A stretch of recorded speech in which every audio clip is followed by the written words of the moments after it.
भगवान के नाम को किस तरह और कितना जपें जिससे शीघ्र ही स्वरूप बोध हो जाए। प्यास ऐसी हो जैसे कई दिनों से किसी को पानी ना पिलाया जाए और फिर रबड़ी रखी जाए उसके सामने, फिर उसके सामने 56 भोग रखे जाए, वो क्या करेगा? नहीं पिएगा।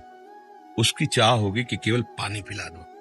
ऐसी नाम जबकि प्यास हो और व्याकुलता ऐसी हो जैसे तुम्हें यमुना में अभी ले चले और कहीं डुबकी लगाओ और फिर आपको दबा दें और दबाए रखें। जो श्वास लेने की व्याकुलता आपके अंदर हो वैसी व्याकुलता हो तो बिगड़ी जन्म अनेक की अब वहीं सुधरे आज, अभी भगवत साक्षात्कार हो जाए। व्याकुलता हो ऐसी जैसे यमुना में डुबोने पर श्वास लेने की चेष्टा करने पर फिर दबाया जाए, वो एकदम श्वास के लिए व्याकुल हो रहा है, प्राण व्याकुल हो रहे हैं। और प्यास ऐसी हो कि जैसे पानी की चाह वाले को रबड़ी रसगुल्ला रखा जाए। ब्रह्मादिक के भोग शब्द विषम लागत ताहि, नारायण ब्रज चंद की लगन लगी है जाए। ऐसी तो चाह हो और ऐसी व्याकुलता हो कि दरस बिन दूखन लागे नैन। जब से तुम बिछड़े पे प्यारे कबहू न पायो चैन। अभी हम चैन से सो रहे हैं, चैन से खा रहे हैं और हम भगवत प्राप्ति की बात कर रहे हैं। भगवत प्राप्ति कब? नारायण हरिभजन में ये पांचों न सुहात, विषय भोग निद्रा हंसी जगत प्रीति बहुबात। बस केवल अपने प्रभु का सुमिरन और उनसे मिलन की चाह। बस फिर आपको एक प्रश्न ही नहीं करना पड़ेगा कि कैसे तत्वबोध हो, कैसे प्रेम प्राप्त हो। समझ रहे हो बच्चा?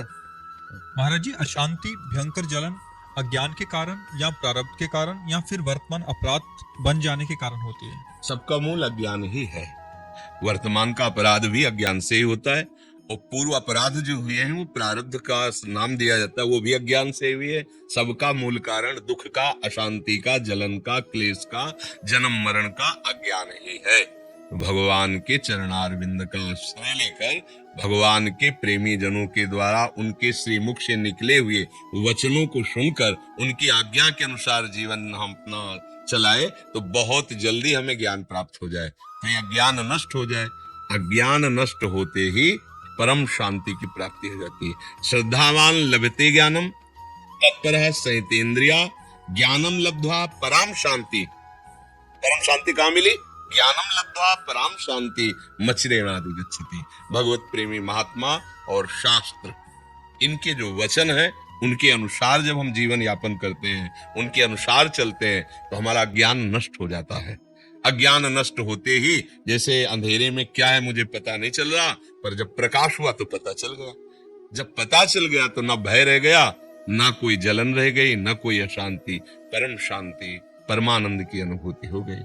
किसका प्रश्न था? हाँ बच्चा, खूब नाम जप करो, भगवद आश्रित रहो, माता पिता की सेवा करो। अभी नई अवस्था है, ब्रह्मचर्य पर दृष्टि रखो, गंदे आचरणों की वृत्ति वाले लोगों का संग न करो, दृश्य न देखो, वैसा बात न करो। बड़े भाग्य हैं जो आप परमार्थ संबंधी जिज्ञासा रखते हैं, फिर इसकी अनुभूति के लिए जैसा आदेश हो गुरुजनों का, शास्त्रों का, वैसे चलने पर अनुभूति होगी।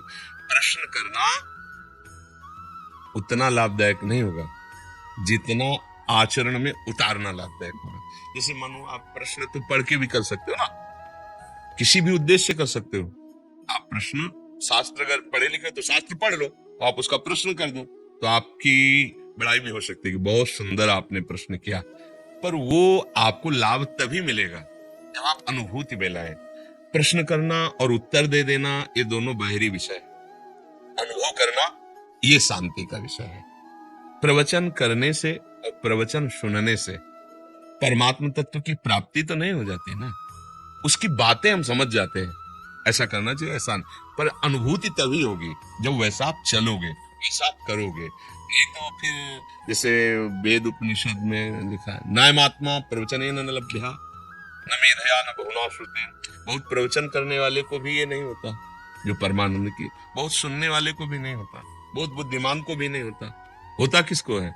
जिसने वर्ण कर लिया, मन वचन कर्म से मुझे भगवत प्राप्ति करनी है और जैसा भगवत प्राप्त महात्मा कहते मैं अक्षरशः वैसा चलूंगा, चाहे प्राण चले जाएं, मैं उनके विरुद्ध आचरण। अब बात बन गई, स्वीकृति हो गई, अब आप आगे बढ़ जाओगे।